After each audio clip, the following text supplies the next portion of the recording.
Rising stars Asia cup সেমিফাইনালে বাংলাদেশ যেভাবে ভারতকে হারিয়ে ফাইনালে উঠেছে, ম্যাচটাকে আপনি দেখেছেন?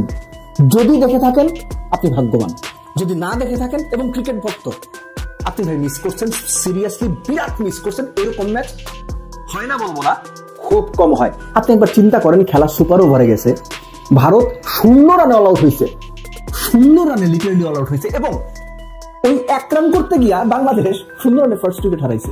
ম্যাচ জিতছে একটা ওয়াইড বলে বাংলাদেশ।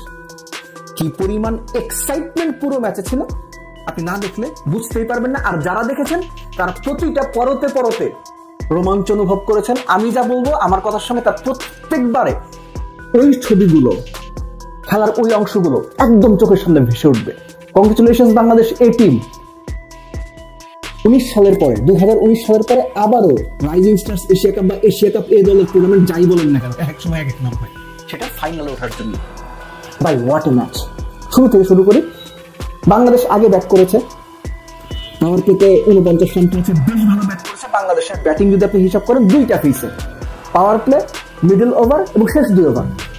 ইন্টারেস্টিংলি হাবিবুর রহমান সোহান এই ম্যাচটাতে বেশ ভালো ব্যাট করেছেন। ফার্স্টে তিনি 100 দিয়ে শুরু করেছিলেন, মাঝখান দুটো ব্যাট পাঠিয়ে গেছে, একটা ম্যাচটা খুব বাজে ব্যাট করেছেন আফগানিস্তানের ম্যাচটা। এই ম্যাচে 46 বলে তিনি 69 ইনিংসটা খেলেছেন। That was actually good innings. Bangladesh টিমের এক পর্যায়ে রান ছিল 2 উইকেটে 107, 13 ওভার 4 বলে সম্ভবত। এই যে 13 ওভার 4 বল থেকে 18 ওভার পর্যন্ত একটা স্প্যান, মোটামুটি 5 ওভারের মতো। এই সময়ে বাংলাদেশ মোটে 36 রান তুলেছে, 4 উইকেট খুঁয়েছে।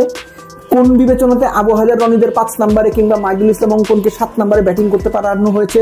সেমিফাইনালের মতো বিগ ম্যাচে এই ধরনের স্ট্র্যাটেজি অ্যাকচুয়ালি নেওয়া উচিত হয়েছে কিনা এটা নিয়ে আমি বলবো না ভুল হয়েছে, কিন্তু এটা নিয়ে আলোচনা করার যথেষ্ট সুযোগ রয়েছে। ম্যাচটা ঘুরে গেছে বা বদলে গেছে শেষ 2 ওভারে বাংলাদেশের ব্যাটিং ইনিংসে। কোথায়? মেহরাব হোসেন অহিন অফ স্পিনার 19তম ওভারে 28 রান নিয়েছেন, 4টা ছক্কা এবং একটা 4 এর মধ্যে। শেষ ওভারে বাংলাদেশ 22 রান তুলেছে এবং ইয়াসিন রাব্বিকেও একটা ক্রেডিট দিতে হয়, তিনি 1 নম্বরে ব্যাট করতে নেমেছিলেন, কত 9 বলের মধ্যে 26-25 রান করেছেন। শেষ 2 ওভারে বাংলাদেশ 6টা 6 মেরেছে, 3টা 4 মেরেছে, এবং এই যে লাস্ট 2 ওভারে 50 তুলেছে বাংলাদেশ, তাতেই বাংলাদেশের রান 194 পর্যন্ত গিয়েছে, অনেক রান। বাংলাদেশ শটটা ভালো করেছে না, ভালো করেনি। বাংলাদেশের প্রথম ওভার রিপন মন্ডল, টুর্নামেন্টের হাইয়েস্ট উইকেট টেকার, তিনি 19 রান দিলেন। সূর্যবংশী যিনি 200-250 উপর স্ট্রাইক রেটে ব্যাট করেন, একই অবস্থা, টানা 3 ওভার, প্রথম দ্বিতীয় তৃতীয় 2টো করে ছক্কা হয়েছে। 3 ওভারে ভারতের রান 49, 3 ওভার 1 বলে 19 বলে ভারত 50 করেছে। আব্দুল গাফফার সাকলাইন এসে যখন উইকেটটা তুললেন সূর্যবংশী, তখন বাংলাদেশ পায়ের নিচে মাটি পেল। ঠিক একইভাবে আবু হাজার রনি একটা উইকেট তুললেন, বাংলাদেশ মোটামুটি একটা জায়গা পেল। রাকিবুল যখন প্রিয়াংশকে আউট করলেন তখন মোটামুটি বাংলাদেশ একটা ভালো জায়গাতে ছিল। কিন্তু এই ম্যাচটাতে যে সমস্যাটা হয়েছে, বাংলাদেশ গোটাচারে ক্যাচ মিস করেছে, এবং গোটাচারে ক্যাচ মিসের যে পর্যায়গুলো ছিল আপনি যদি না দেখে থাকেন আপনি হতবাক হয়ে যাবেন। জাস্ট একটা উদাহরণ আমি দেই। অধিনায়ক আকবর আলী তো আমরা খুব হাইলি রেট করি, অধিনায়ক হিসেবে, ক্রিকেট থিঙ্কার হিসেবে, ক্রিকেটার হিসেবে, সবকিছু। লাস্ট ওভারে গিয়ে যখন এমন একটা সিচুয়েশন ক্যাচ ধরলে বাংলাদেশের জয় মোটামুটি নিশ্চিত, ইজি ক্যাচ আকবর আলী ফেলে দিছে, ইজি ক্যাচ। তারপর বাদ দেন, 3 বলে রান দরকার ছিল ভারতের 8, শেষ 3 বলে 8 রান। লাস্ট ওভারে, আগের ওভারে 19তম ওভারে যখন রিপন মন্ডল বোলিং এলেন তখন দরকার হচ্ছে 12 বলে 21 রান। রিপন মন্ডল টানা 6টা ইয়র্কার করে ওই ওভারে 1 উইকেট সহ 5 রান দিচ্ছেন।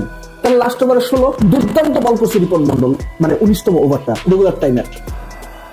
রাকিবুল যখন বোলিং এ এলেন তখন একটা পর্যায়ে গিয়ে তিনি দ্বিতীয় এবং তৃতীয় বলে 6-4 হজম করলেন। তারপর আবার এমন একটা সিচুয়েশন হলো যে উইকেট নেওয়ার পরে যে 3 বলে 8 রান দরকার।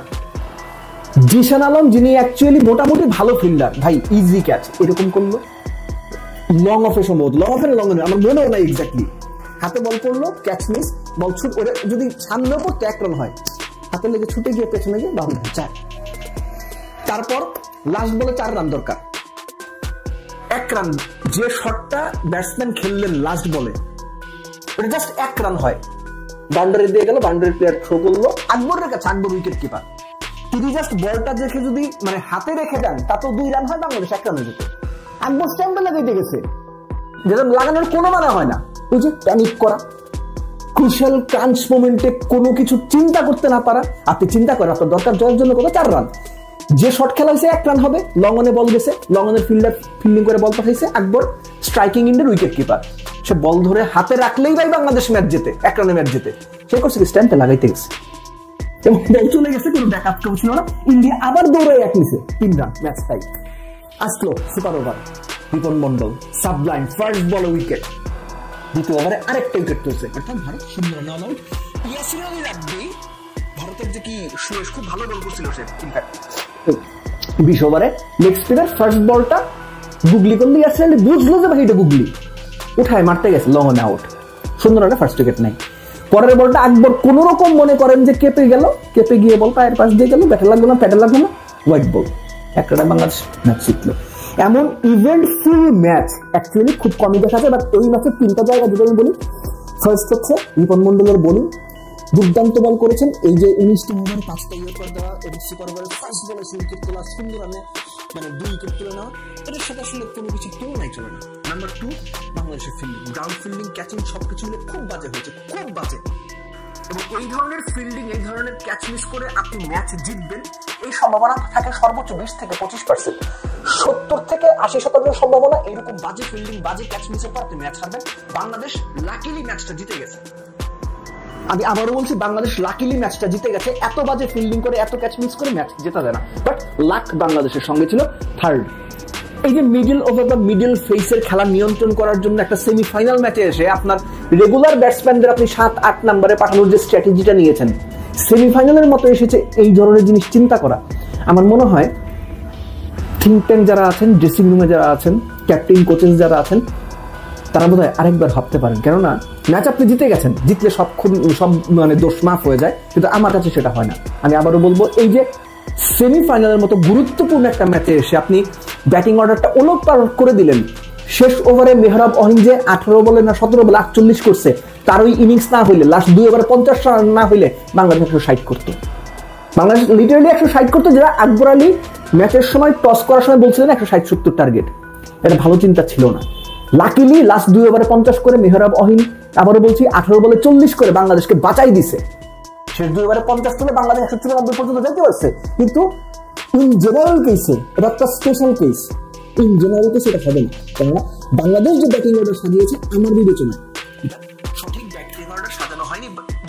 লাস্টলি ফাইনালে যখন গেছেন ভাই, চ্যাম্পিয়ন হতে হবে, চ্যাম্পিয়ন হয়ে একটা ট্রফি নিয়ে পরে ফিরেন। আকবর আলী, আপনি আমাদের অনূর্ধ্ব 19 ট্রফি এনে দিয়েছিলেন, রাইজিং স্টারস এশিয়া কাপ ট্রফিটাও আশা করি আপনার হাত ধরেই 2 দিন পর 3 দিন পর বাংলাদেশ আসবে।